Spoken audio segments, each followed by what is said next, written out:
Assalamualaikum warahmatullahi wabarakatuh. Saudaraku kaum muslimin dan muslimat, saudara sebangsa setanah air dimanapun Anda dan berada. Berjumpa kembali dengan saya Abu Fikri dalam rangka kebaikan dan kebenaran demi mempermudah langkah kita menuju jalan selamat. Saudaraku kaum muslimin dan muslimat sebangsa setanah air, hari ini ya pukul 3:20 sedikit terlambat kita tampil mengudara karena tadi ada sedikit acara berjumpa bersilaturahmi kepada Allah dan Rasul. Jadi ya sedikit terlambat, tapi tidak apa-apa karena perjumpaan itu adalah baik demi menginformasikan apa yang kita tangkap, apa yang kita dapat daripada Allah dan Rasul tersebut. Insya Allah hari ini kita sampaikan. Jumat kemarin, saya khotbah Jumat, saya mengangkat ayat yang berbunyi Kulillahumma malikal mulki tu'ti mulka man tasya wa tuzi'ul mulka mimman tasya wa tu'izu man tasya wa tuzil man tasya biyadikal khairi innaka ala kulli syai'in qadir. Itu surat Ali Imran ayat 26. Jadi waktu itu saya katakan bahwa Allah dan Rasul memerintahkan itu kita untuk berkata, Kul, katakanlah wahai Allah sang pemilik kerajaan, sang pemilik kekuasaan, sang pemilik kebesaran. Artinya engkau berikan kekuasaan itu kepada siapa yang engkau kehendaki, dan engkau cabut kekuasaan itu dari siapa yang engkau kehendaki. Engkau hinakan orang yang engkau kehendaki dan engkau muliakan orang yang engkau kehendaki. Sesungguhnya engkau maha kuasa atas segala sesuatu. Jadi saudaraku, ada sedikit kontroversial di pandangan pendengar ceramah saya kemarin, karena ya mungkin mereka tersinggung mengingat waktu itu saya mengatakan bahwa seorang pemimpin negara, pemimpin daerah harus diukur dengan kemampuan dia mengukur dirinya sendiri. Nah, ukurannya yang real yang kita lihat adalah bagaimana kedekatannya dengan Allah dan Rasul, bagaimana wujud sholatnya, bagaimana suara kata dan tindakannya, serta rekam jejaknya. Kita tidak pula mengatakan calon itu yang terbaik daripada yang lain. Semuanya mereka adalah baik. Tetapi tidak ada salahnya jika kita memilih calon itu sesuai dengan pada yang kita rasakan, sesuai dengan apa yang kita harapkan. Apalagi kita seorang muslim, otomatis kita berstandarkan kepada Islam dong. Tidak mungkin kita berstandarkan kepada yang lain-lain. Seperti yang kita ketahui, ini kan berselewangan nih informasi-informasi, ya, buzzer-buzzer, saling hantam, saling caci, saling fitnah, saling menjelek-jelekkan. Dan itu sungguh jauh daripada budaya Islam itu sendiri. Namun alhamdulillah, orang-orang yang baik, orang-orang yang tertata, orang-orang yang dilindungi oleh Allah dan Rasul, dia tidak memerlukan yang seperti itu. Yang penting dia berharap pada Allah dan Rasul, karena dia tahu bahwa Allah itulah pemilik kekuasaan, dan kekuasaan itu kan Allah berikan kepada siapa yang dikehendaki. Nah, pada malam hari ini saya nak menyampaikan bahwa kita jangan pernah bermimpi karena Allah itu memiliki kekuasaan, Allah akan berikan kepada orang yang baik. Ya jangan kita bermimpi seperti itu. Ya bermimpi saja jangan, apalagi realnya itu. Kenapa sedemikian? Allah itu terbiasa memberikan kepemimpinan itu kepada Namrud di zaman Nabi Ibrahim. Ya. Kemudian kepada Fir'aun di zaman Nabi Musa, kemudian apalagi Adolf Hitler, Benito Mussolini, dan macam-macam tokoh-tokoh kontroversial di masyarakat dunia. Itu biasa Allah. Jadi pertanyaannya kenapa Allah memberikan kerajaan itu kepada mereka-mereka yang seperti itu. Yang pertama itu memang kodrat. Kodrat artinya memang suatu bentuk kekuasaan Allah, menghitam dan memutihkan. Nah, seketika Allah menurunkan yang hitam, Dia mengajarkan kepada kita apa itu putih. Seketika Allah menurunkan yang tidak benar, Dia mengajarkan kepada kita apa itu kebenaran. Seketika Dia menurunkan kesalahan, Dia mengajarkan kepada kita apa itu kebaikan. Jadi itu sebuah pelajaran saja. Nah, kalau kita teliti, kenapa Namrud, Fir'aun itu bisa menjadi raja? Itu karena dukungan masyarakatnya, karena dukungan kaumnya, dan karena dukungan bangsanya. Coba seandainya masyarakatnya, kaumnya, bangsanya adalah orang beriman dan beramal soleh, siapa yang mau mengangkat dia itu? Ya, siapa? Tidak ada. Dia tidak bisa mengangkat dirinya sendiri menjadi raja, menjadi penguasa atau menjadi khalifah Allah. Tidak bisa. Apa dia sanggup bekerja sendirian? Nah, tetapi cerminan suatu bangsa itu terkadang ya ditunjukkan oleh Allah dari siapa pemimpin-pemimpinnya. Nah, itu yang saya sampaikan kepada kita sekarang ini. Kalau kita ingin pemimpin yang baik, yang benar, ya standarnya itu tadi. Dia dekat dengan Allah dan Rasul, dia sholat, dia menunjukkan suara kata yang baik. Nah, itu standarnya. Oh, masalah fitnah sana, fitnah sini, gunjing sana, gunjing sini, mengungkit kelemahan dan kekurangan, itu wajar-wajar saja. Karena tidak ada manusia itu yang tidak punya kekurangan. Tidak ada manusia itu yang tidak punya kelemahan. Tidak ada manusia itu yang tidak punya dosa. Semuanya punya. Nah, tetapi di antara yang baik pasti ada yang terbaik. Nah, maaf ya, kita tidak berkata di antara yang buruk ada yang tidak terlalu buruk. Karena bangsa kita, bangsa Indonesia adalah bangsa yang baik. Kita tidak mau berbahasa yang seperti itu. Jadi di antara yang baik, ada yang terbaik. Kita pilihlah yang terbaik. Menurut ajaran agama yang diajarkan oleh Islam, Nasrani, Yahudi, Hindu, Buddha, semuanya. Mereka sepakat. Orang yang baik itu adalah orang yang dekat kepada Allah dan Rasul-Nya. Kepada tuntunan agamanya. Karena belum kita dengarkan ada agama yang mengajarkan yang salah-salah. Tidak ada. Tapi kalau terlihat salah, itu bukan salahnya Allah dan Rasul. Tentu salah yang mengamalkan agama itu, salah kita yang melihatnya. Kecuali kalau kita pelajari ke dalam, baru kita tahu hitam putihnya. Tapi kebiasaan kan kita hanya mendengar, melihat, ada indikasi salah. Tetapi bagi kita itu tidak penting. Yang penting adalah bagaimana diri kita, agama kita, pendekatan kita kepada Allah dan Rasul. Nah, di sini kembali saya bukakan apa rahasianya seorang pemimpin itu harus muslim. Ya dari namanya saja muslim. Muslim itu artinya selamat. Selamat hatinya ya, dari kebencian, iri, dengki, dendam. Selamat pemikirannya, selamat perasaannya, selamat suaranya, selamat kata-katanya, dan selamat perbuatannya.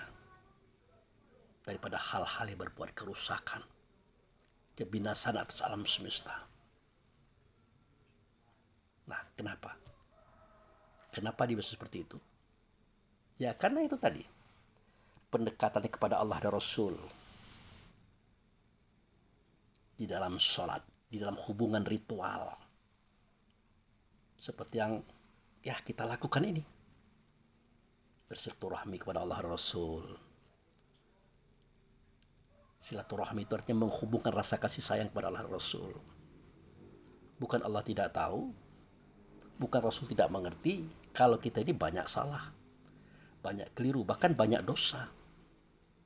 Tetapi Allah tidak menolak hamba-hamba, ya, kekasih sayangannya datang.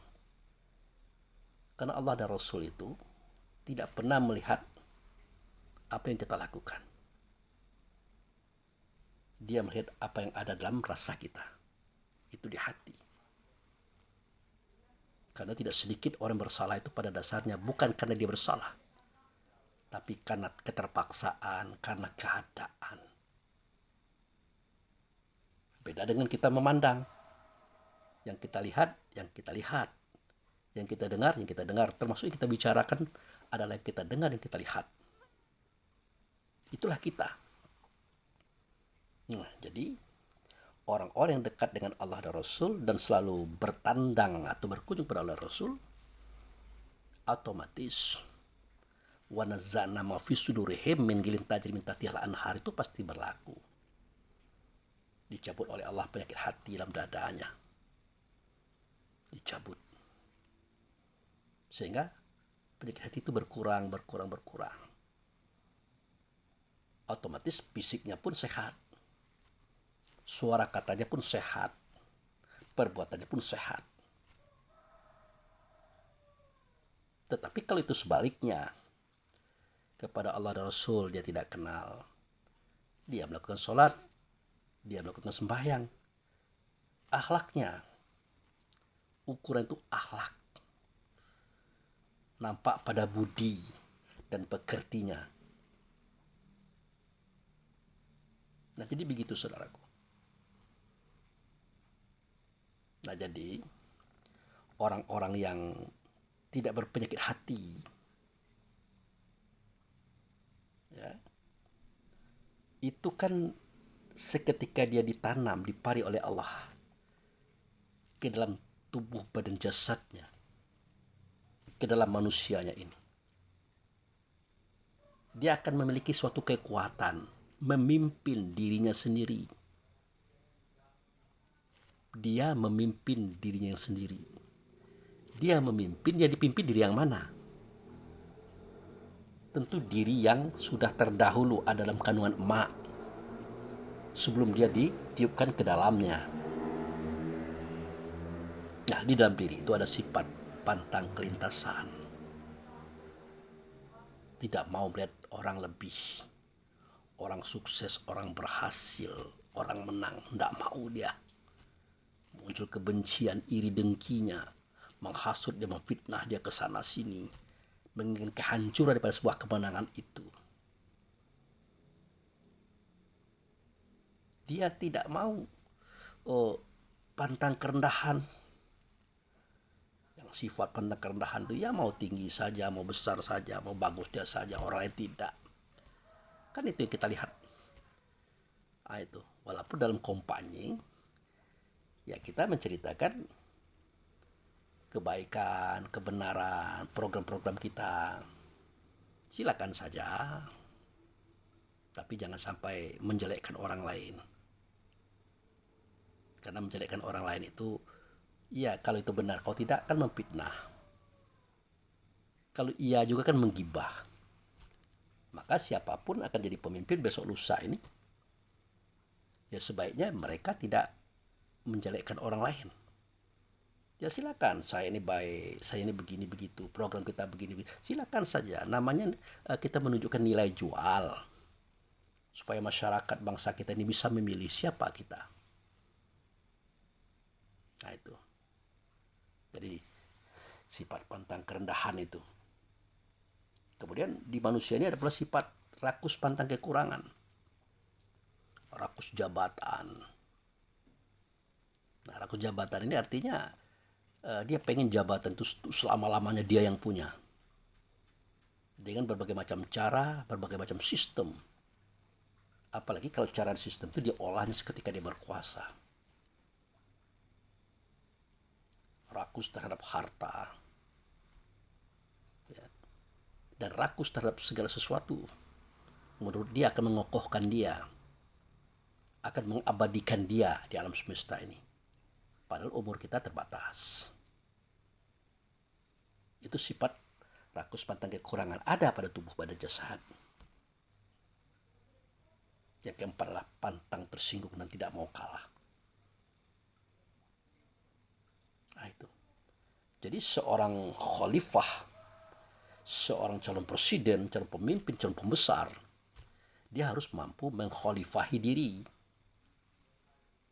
Ya, menguasai diri. Ya, diri yang dikuasai adalah diri yang terdahulu masuk dalam kandungan mak kita sebelum kita masuk. Itulah tubuh badan jasad. Di dalamnya adalah manusia dengan 17 macam sifat-sifat buruknya. Itu yang akan dikhalifahi oleh kita. Ya. Akan dikhalifahi. Apa sifat 17 itu? Nah itu tadi saya katakan. Pantang kelintasan, pantang kerendahan, pantang kurang, pantang kalah itu 4. Digabung memunculkan 10 sifat. Ajib, ria, takabur, iri, dengki, hasud, fitnah, tamak, loba, dan sombong. 10 tambah 4, 14, muncul 3 sifat, benci, dendam, dan menghancurkan. Nah, dia harus mampu mengkhalifahi ini. Sebenarnya saudaraku, kata khalifah itu berasal pada kata khilafah. Khilaf. Kalau jamaknya khilafiyah. Artinya bertentangan, berseberangan, berseberangan. Jadi ini ja'ilu fil ardi khalifah. Aku tidak menjadikan di dalam bumi itu sesuatu yang bertentangan, sesuatu yang berseberangan. Pasti dia akan berperang, berbenci-bencian, beriri-irian, berdengki-dengkian, bermusuh-musuhan, bahkan berbunuh-bunuhan. Jadi malaikat itu seketika Allah berkata, ini ja'alu fil ardi khalifah. Itu dari kalimatnya itu saja malaikat sudah paham. Sesungguhnya aku nak menjadikan di dalam bumi itu khilafah, khalifah atau khilafiyah. Perbedaan, pertentangan, berseberangan. Ia berantam dia. Itu. Ini ja'alu fil ardi khalifah. Menjawab para malaikat. Ataja'alu fiha ma yufsidu fiha wa yasfiqud dima wa nahnu nusabbihu bihamdika wa nuqaddisu laka. Adakah engkau hendak membuat lagi yang bertentangan, yang berseberangan, yang berbeda? Akhirnya mereka saling benci membenci, iri mengiri, fitnah memfitnah, musuh memusuh, pukul memukul, dan bertumpah darahan. Sedangkan kami bertasbih kepada engkau, mensucikan engkau. Ya, bukan malaikat itu yang membersihkan Allah, bukan malaikat itu mensucikan Allah. Tidak begitu, tidak bisa. Malaikat membersihkan Allah, mensucikan Allah, tidak bisa. Walaupun malaikat itu tidak punya hawa nafsu seperti kita, tetap tidak bisa. Jadi maksudnya mensucikan Allah, membersihkan Allah itu dia menjaga harga dirinya yang sudah ditetapkan oleh Allah. Ya. Dia menjaga harga dirinya yang sudah ditetapkan oleh Allah sebagai hamba yang bersih dan suci. Termasuk pemahaman kita selama ini kan agak terbalik ya. Seperti pada ayat, sesungguhnya Allah tidak akan merubah keadaan seseorang, tetapi orang itu sendirilah yang semestinya merubah. Atau orang itulah yang merubah. Nah, itu kita artikan kepada kehidupan sehari-hari. Kita artikan dalam bentuk nasib dan ekonomi. Ya, padahal tidak seperti itu. Jadi Allah telah memberikan fitrah kepada kita dalam bentuk kesucian. Di dalamnya ada sidik amanat tali fatona. Di dalamnya ada kebenaran Tuhan, yaitu rasa yang baik. Jadi Allah tidak merubah itu. Yang merubah itu adalah kita sendiri, manusia itu sendiri. Itu. Jadi kalau Allah tidak merubah nasib suatu kaum, kecuali mereka sendiri akan merubahnya, itu dalam artinya tidak bisa dilarikan kepada sistem ekonomi. Karena Allah tidak cerita itu. Kalau masalah ekonomi, pendapatan harian, kekayaan harta itu sudah ketentuan Allah dari awal. Ya, jangan pernah kita berpikir orang itu kaya karena dia rajin. Orang itu kaya karena dia hemat. Orang itu kaya karena dia ulet bekerja. Tidak begitu. Lalu bagaimana Pak Abu Fikri? Di alam sono, dia itu memang orang kaya. Dan dikayakan oleh Allah dalam bentuk harta benda, kekuasaan dan kerajaan. Nah, setelah dia lahir ke dunia, maka dia menunjukkan sikap. Gerakan menuju kekayaan, kejayaan, kekuasaan tadi. Tapi kalau di sononya dia adalah orang yang tidak kaya, bahkan miskin, ya di sini nanti dia begitu juga. Jadi kaya itu ada faktor, miskin juga ada faktor. Kedua-duanya harus ada, kata Allah. Begitu saudaraku. Nah, jadi kembali kita kepada persoalan kita tadi. Bahwasanya seorang hamba itu dia dikehendaki oleh Allah tadi mampu dia memantapkan apa yang Allah berikan kepadanya. Kalau masalah kesucian ya, fitrah, sifat sidik amanat al-fatona, kebenaran yang ada dalam diri, itu Allah tidak merubah. Semua kita sama. Maka dikatakan oleh Rasulullah, setiap anak yang dilahirkan dalam dasar fitrah.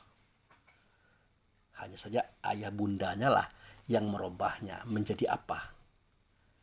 Yang menjadi yang lain daripada fitrah. Itu. Tapi Pak Abu Fikri, kenapa Pak Abu Fikri tidak mengatakan Yahudi, Nasrani? Nah, nanti kan tersinggung lagi yang lain. Karena pengertian Yahudi, Nasrani itu di zaman Nabi tidak yang seperti kita bayangkan. Kita katakan Yahudi itu jelek, Nasrani itu jelek. Ya. Itu kan bukan agama, bukan nama agama, tapi julukan. Di akhir zaman dinamakan sebagai nama agama. Ini persoalannya. Kan coba kita perhatikan itu. Dikatakan walantardo angkal Yahudu walansaro hatta tetap ya milatahum. Orang Yahudi, orang Nasrani tidak akan ridho kepada kamu, tidak akan senang kepada kamu sebelum kamu mengikuti gaya hidup mereka. Milat tahum itu artinya gaya hidup. Jadi siapa saja yang punya gaya hidup setelah ditunjuki masih berkhianat, setelah ditunjuki masih berbuat maksiat, itulah Yahudi. Yahudi itu asal katanya Yahuda, Yahudi itu putra Nabi Yakub. Ya.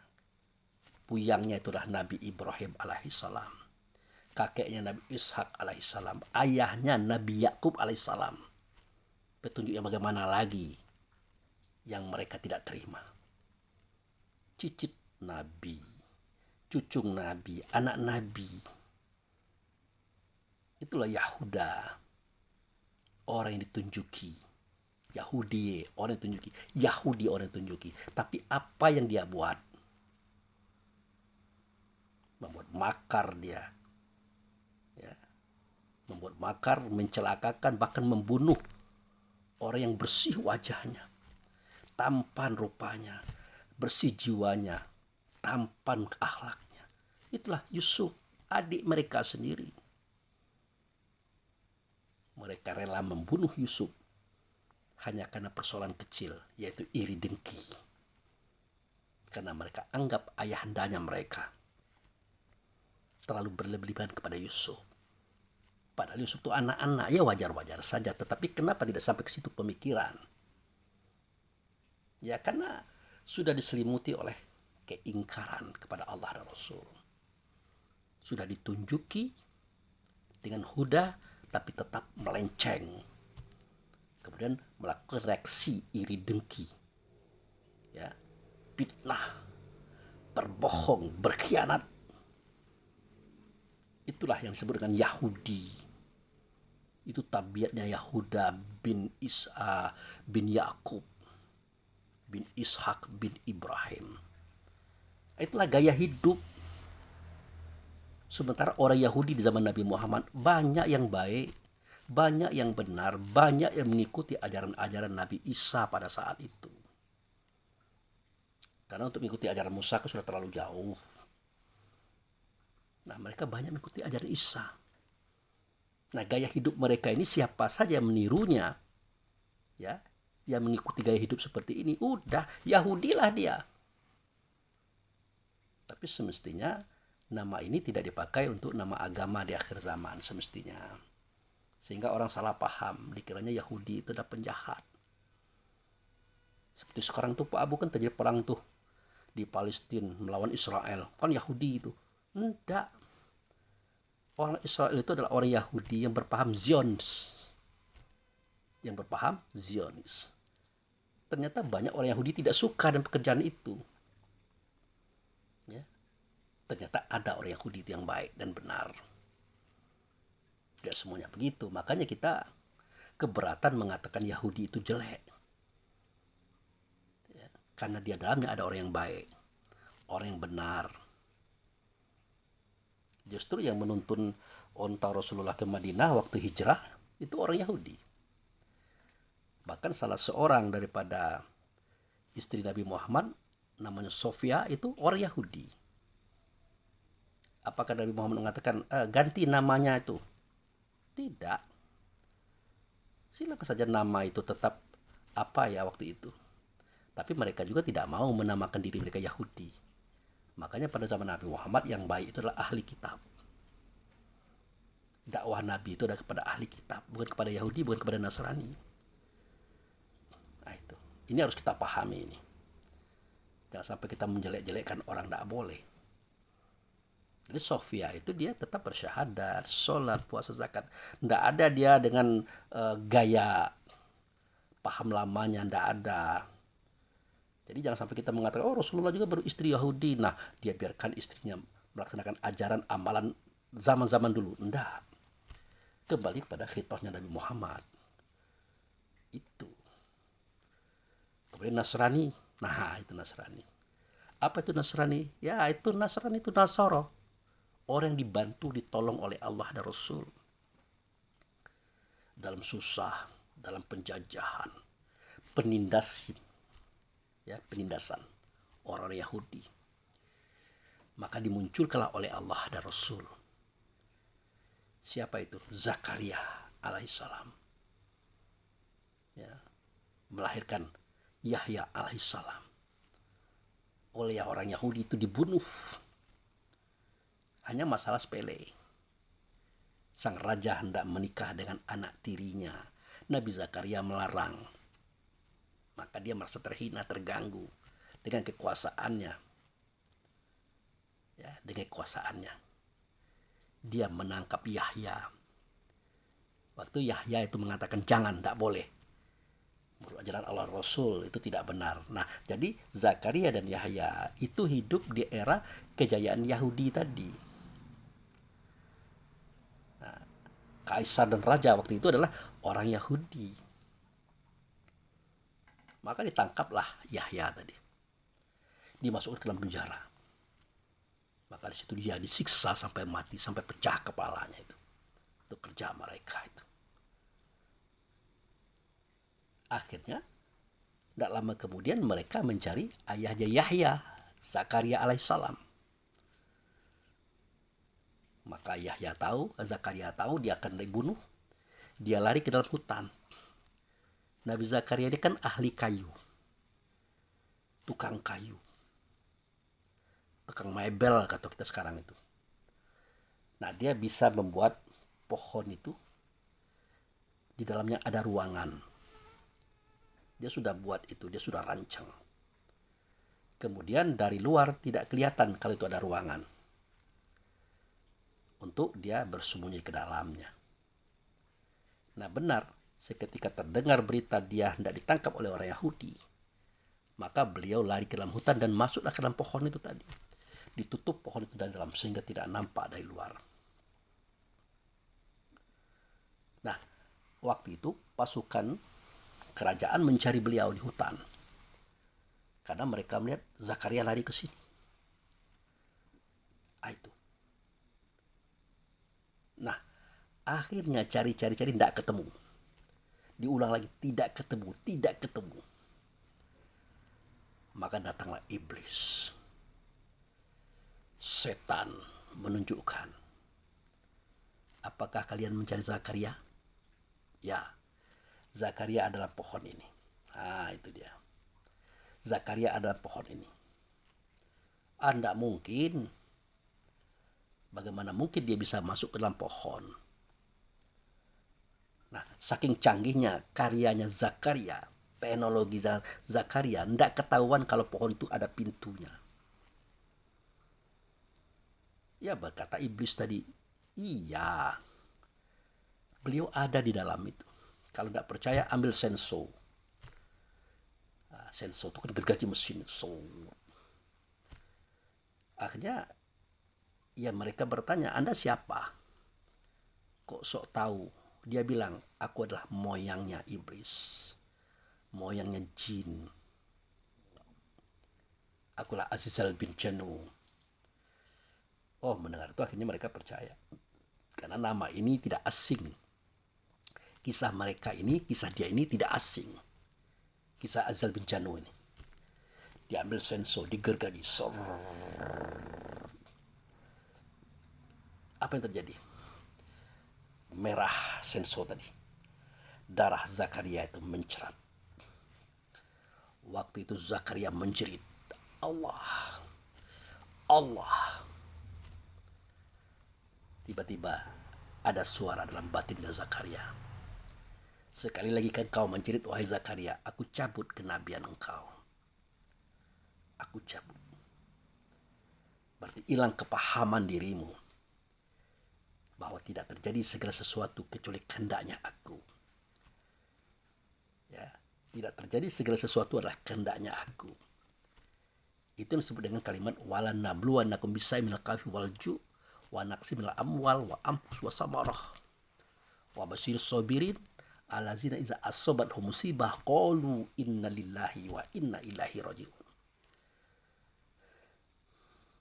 Aku benar-benar akan menimpakan kepada kamu sesuatu yang kamu tidak suka, namanya musibah.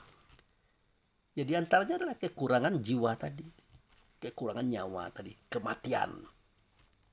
Itu aku yang melakukannya. Maka jangan kau menjerit. Sekali lagi kau menjerit berarti kau tidak paham. Nah inilah yang terjadi sewaktu saya dioperasi 2 kali. Operasi pertama gagal. Jadi perut ini dibelah dari bawah ya, dari bawah sampai ke bawah pusat. Usus dikeluarkan, dimasukkan dalam tempayan. Diambil yang salah tadi, dipotong. Ya, ditampilkan kembali, dijahit. Semua yang kotor-kotor dibersihkan, ya termasuk ginjal, jantung yang ada nasi-nasinya apa-apa. Kalau menurut dokter itu satu nasi saja yang keluar dari usus kena paru atau kena lipa itu akan bermasalah. Itu kematian tentangannya. Tapi ini bukan satu nasi, terlalu banyak, tumpah dalamnya itu. Sampai para dokter itu rapat memanjatkan doa kepada Allah supaya orang yang bernama Abu Fikri ini diselamatkan, dihidupkan. Bukan hanya keberadaan beliau sebagai mubalik ataupun pendakwah di kota Bengkulu, tapi juga keberadaan kita sebagai dokternya. Alhamdulillah. Setelah itu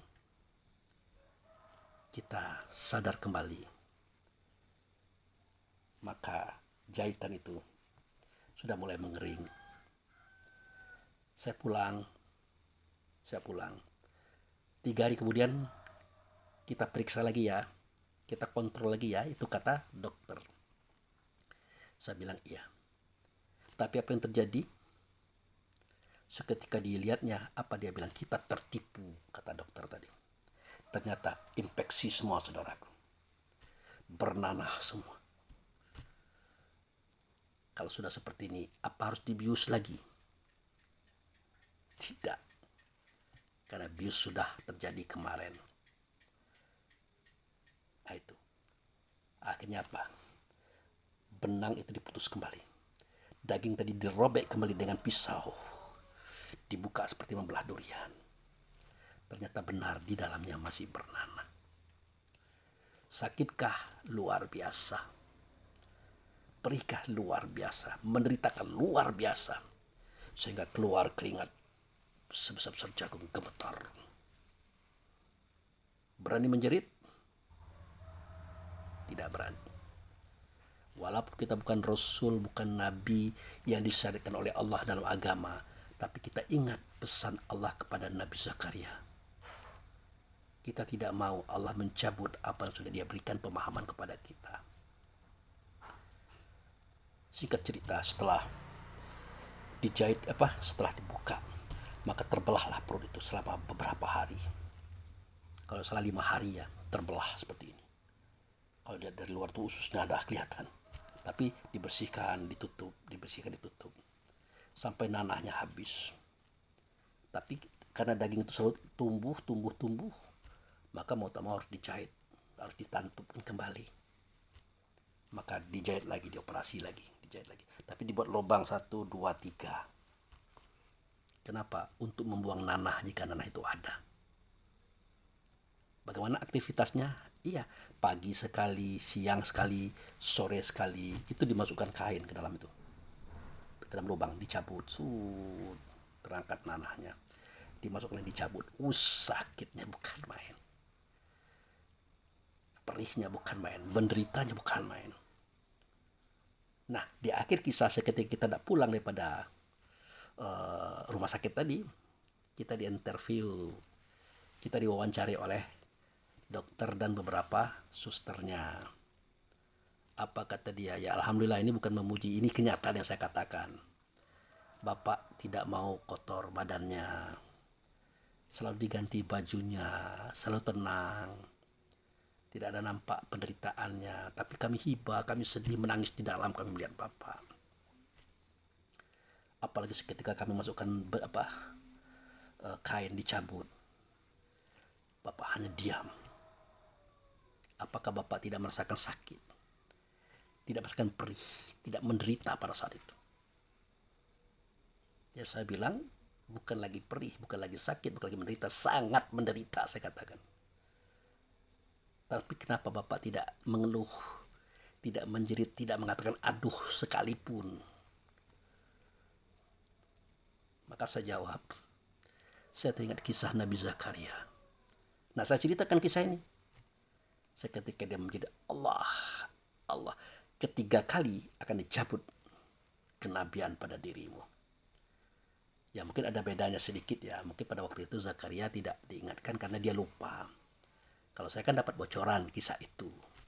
Makanya saya seakan-akan kuat, padahal saya tidak kuat lagi. Itu saudaraku. Ini maaf kalau saya ceritakan itu. Nah akhirnya terputuslah pohon itu. Putuslah badan Zakaria. Jadi Yahya dibunuh di penjara, Zakaria dibunuh di dalam kayu di hutan itu. Nah begitu tindasan-tindasan terhadap orang Yahudi di zaman itu. Nah waktu itu Nabi Isa sudah ada tapi masih kecil. Nah Isa pun mulai berdakwah, menyampaikan kebaikan, kebenaran. Itu pun tidak sepi daripada fitnah saudaraku. Ya sampai-sampai ibunya dikatakan berzina. Masuk akal. Karena tidak mungkin perempuan itu melahirkan anak tanpa suami. Tapi ini bagaimana kok bisa? Nah itu orang sudah mengaji. Kok bisa? Itulah kekuasaan Allah. Ya, karena sperma laki-laki, ovum perempuan bermula pada makanan dan minuman. Apa sulitnya bagi Allah menjadikan makanan dan minuman itu dalam bentuk sesuatu yang memungkinkan untuk membuahkan anak pada rahim Bunda Maryam? Bisa saja, gampang bagi Allah itu. Walaupun Nabi Zakaria sendiri pada waktu itu tidak bisa mempertahankan ponakannya ini. Karena dalam logikanya Zakaria, betul Maryam ini tidak akan mungkin berzina, tetapi ini kenyataan. Makanya Maryam keluar dari mihrab, ya, kemudian keluar rumah dan pergi ke hutan. Jadi Nabi Zakaria itu pamannya Maryam. Ya, yang merawat Maryam itu ya Nabi Zakaria itu yang tadi yang mati, yang terbunuh tadi, saudaraku. Nah, Nabi Isa sudah ada waktu itu. Nah, Nabi Isa pula yang berkata sewaktu dia kanak-kanak, sesungguhnya aku adalah Rasulullah, akan membenarkan Taurat dan akan membawa Injil kepada kalian. Dan akan membenarkan semua perangai kalian yang buruk-buruk ini, memperbaikinya. Barulah orang Yahudi itu aman, nyaman. Berarti ini mukjizat. Tapi tetap didustakan.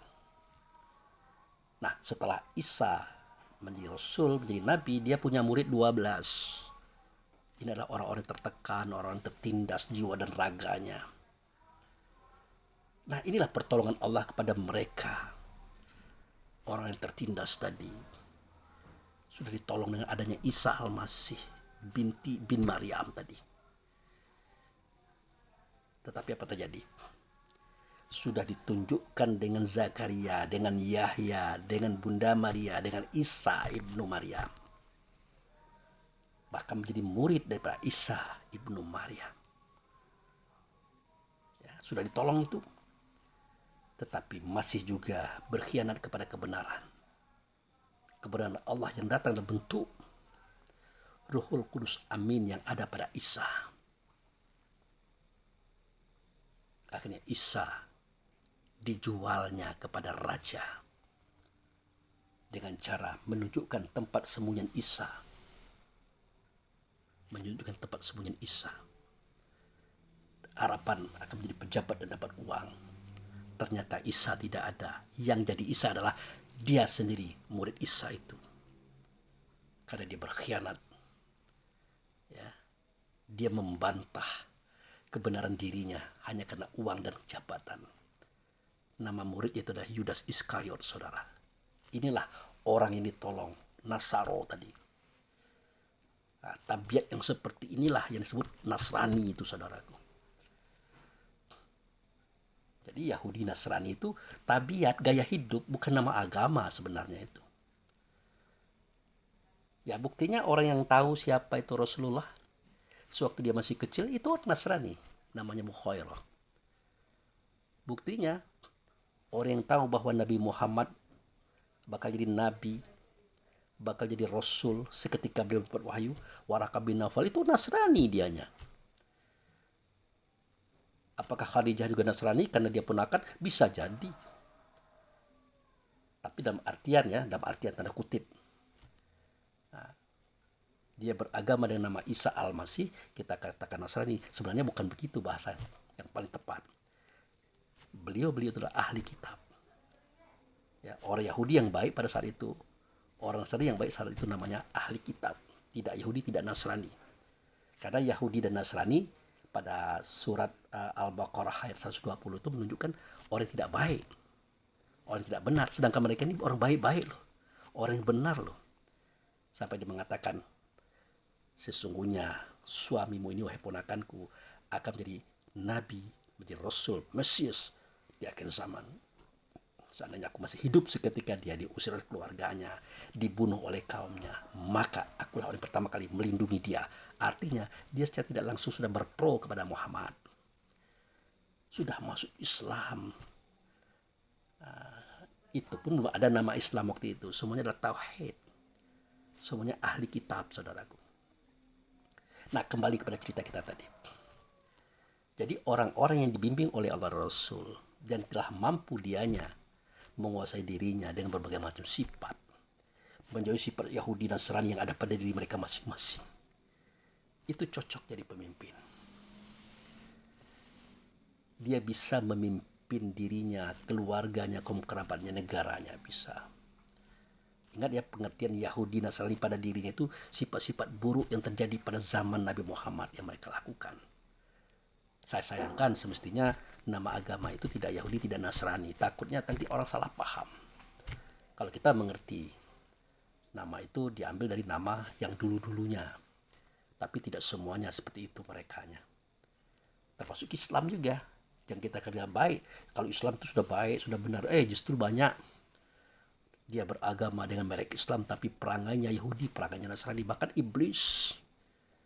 Ini bagaimana nih? Tetap Allah tidak melihat suara kita, tidak akan melihat kata kita, tapi yang Allah lihat isi hati kita, rasa kita, bagaimana reaksi dalam kehidupan.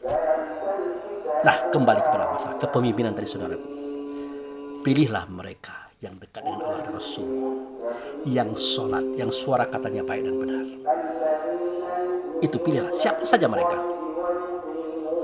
Mudah-mudahan kalau dia salah, kita tidak salah pilih. Yang salah adalah dia. Kita tidak akan mendapat tuntutan dari Allah dan Rasul akhiratnya nanti. Itu. Jadi seseorang itu diangkat jadi pemimpin oleh Allah dan Rasul itu benar, tapi tetap diwarnai oleh kaumnya. Kalau Fir'aun itu terpilih itu karena kaumnya bermental Fir'aun. Ya. Kalau Namrud itu terpilih karena kaumnya bermental Namrud. Walaupun tidak semuanya ya. Itu. Nah, besok ini siapa terpilih? Nah, siapa yang terpilih itulah mental bangsa, mental rakyatnya, mental bangsa Indonesia itu sendiri. Makanya kita hati-hati untuk menjadi pemerintah, untuk menjadi presiden, apapun jabatan kita. Hari ini tidak bisa tidak pakai uang. Harus pakai uang. Walaupun artasi wal murtasi finnar, tukang sogok dan sogok sama-sama dalam neraka. Tapi untuk era saat ini tanpa uang itu tidak akan terwujud, saudara. Tidak akan terwujud. Nah, ini yang terjadi pada teman saya sewaktu dia mau jadi bupati. Dia kan panggil saya. Dia tanya, semua ustadz melarang saya pakai uang, Pak Abu Fikri.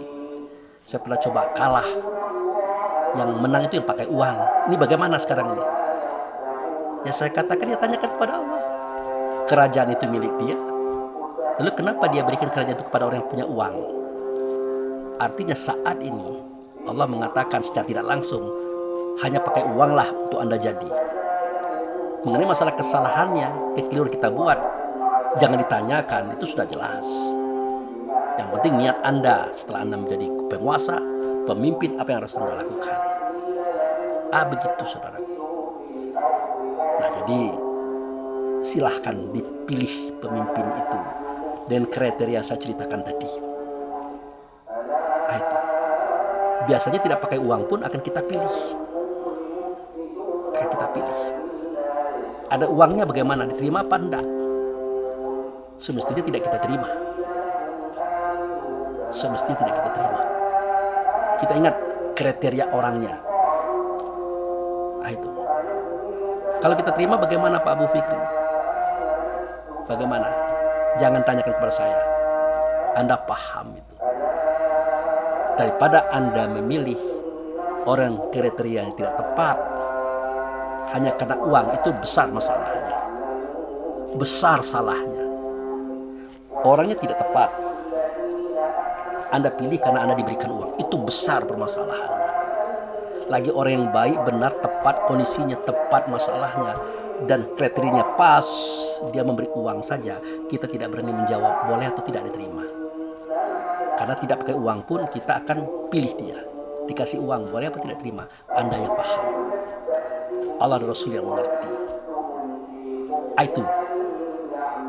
Tapi inti daripada penyampaian saya hari ini adalah carilah pemimpin itu berdasarkan kriteria dalam pengetahuan agama kita. Ya, dalam pengetahuan agama kita. Jangan karena uang, jangan karena harta jabatan. Hati-hati. Itu saja saya rasa. Jadi dari ceramah-ceramah yang tadi sudah saya jelaskan bahwa ya begitulah. Allah yang memiliki kerajaan, dia berikan kerajaan kepada siapa yang dikehendaki, kepada siapa yang dia kehendaki ya, dia cabut daripada siapa yang dikehendaki. Dia hinakan siapa dia hinakan, dia muliakan siapa yang dimuliakan.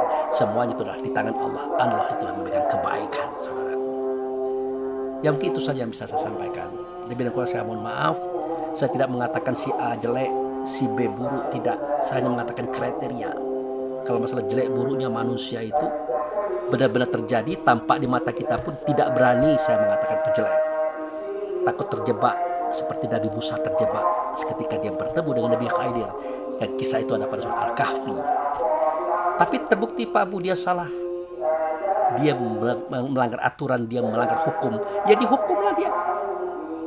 Berdasarkan apa yang kita lihat, apa yang kita dengar, silakan dihukum. Secara hukum negara kah? Hukum adat kah? Tapi di hati tetap Allah lah yang tahu apa yang terjadi di semua itu. Makanya di hati kita tidak boleh menyalahkan. Secara hukum kita mendukung, mengiyakan, silakan dihukum dia. Tapi di hati tidak berani menyalahkan. Takut kita, hikmah di balik semua itu tidak menyatakan itu salah. Itu saudaraku. Oke, karena kita hendak melanjutkan pada suatu kejadian lagi, acara berikut lagi, maka kita tutup acara ini ataupun ceramah ini dengan ucapan wabillahi taufiq wal hidayah. Assalamualaikum warahmatullahi wabarakatuh.